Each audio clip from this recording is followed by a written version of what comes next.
Hello दोस्तों, नमस्कार। कैसे हैं आप लोग? उम्मीद करते हैं आप लोग बहुत अच्छे होंगे। तो चलिए देखते हैं। पिछले वीडियो में हमने 5.1 का 3 नंबर सवाल को हल किया था। आज सवाल नंबर 4 को हल करेंगे। तो देखिए,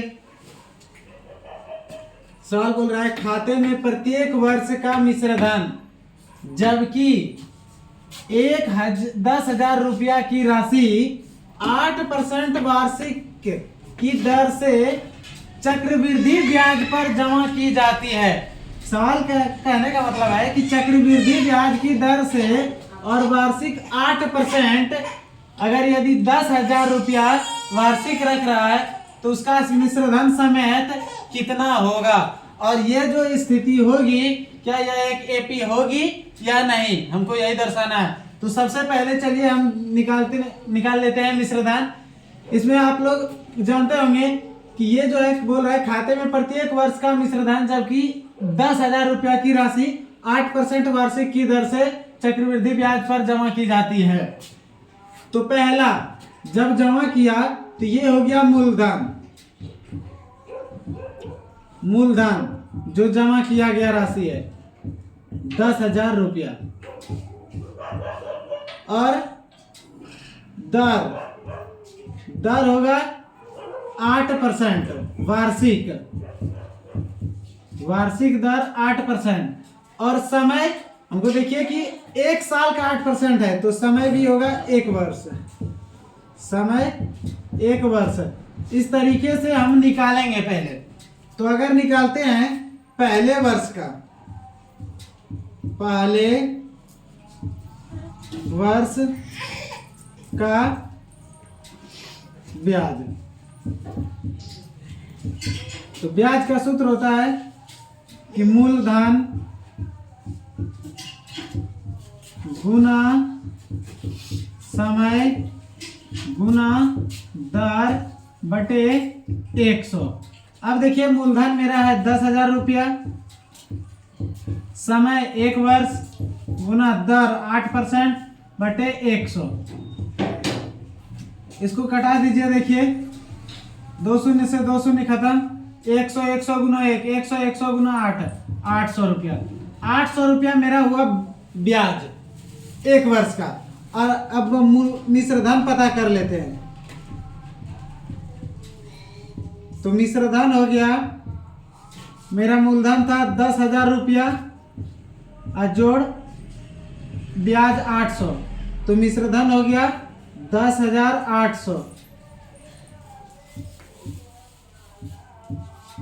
रुपया। ये पहले वर्ष का हुआ।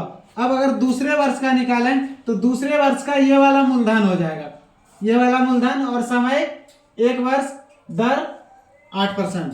तो दूसरे वर्ष का ब्याज, दूसरे वर्ष का ब्याज,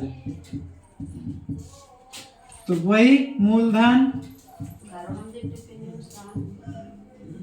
गुना समय गुना दर बटे 100।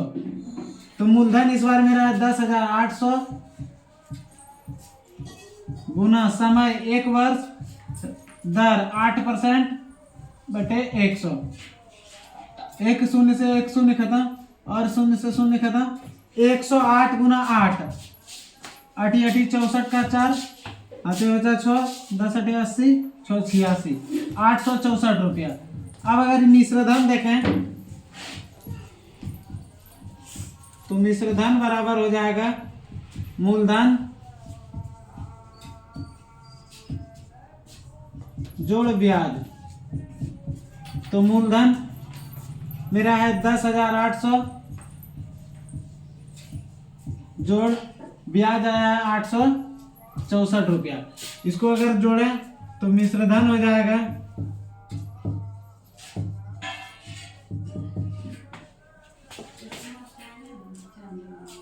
8 8 1664, यानी कि 11,664 रुपया ये हो गया। अब देखिए यहाँ से हम देख सकते हैं कि पहले हम रखे थे 10,000, उसमें 1 वर्ष का जब ब्याज हुआ तो हो गया 10,000 मेरा 800। फिर इसका ब्याज हुआ तो 10,000 11,664।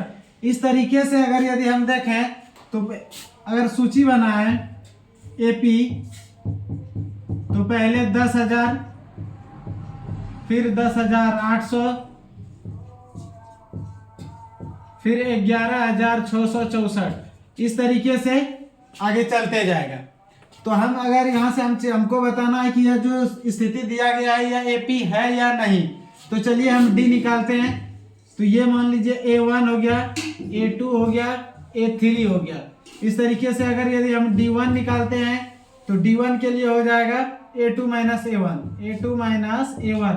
A2 का मान है 10,800 माइनस 10,000, तो यहाँ 800 बचेगा मेरा। D1 का मान आया 800। इसी तरीके से हम D2 निकालते हैं तो D2 के लिए हो जाएगा A3 माइनस A2।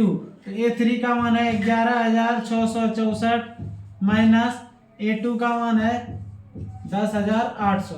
अब अगर घटाएंगे तो देखिए घटा लेते हैं हम।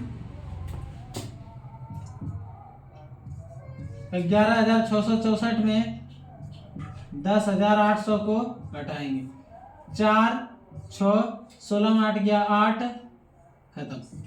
तो 864, तो यहां से मेरा बचा 864।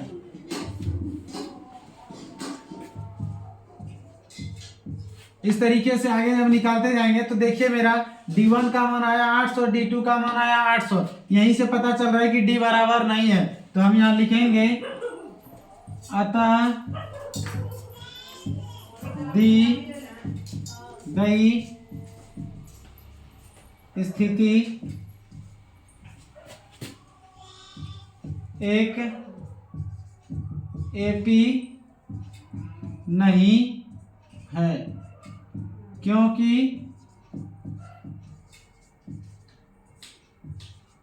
इसका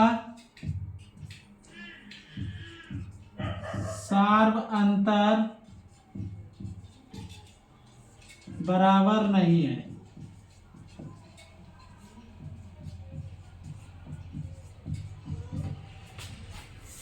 तो उम्मीद करते हैं कि आपको समझ में आया होगा। अगर यदि कहीं भी किसी भी प्रकार का कोई समस्या हो तो आप कमेंट बॉक्स में बता सकते हैं, उसको हम हल करने का प्रयास करेंगे। मिलते हैं नेक्स्ट वीडियो में अगले सवाल के साथ।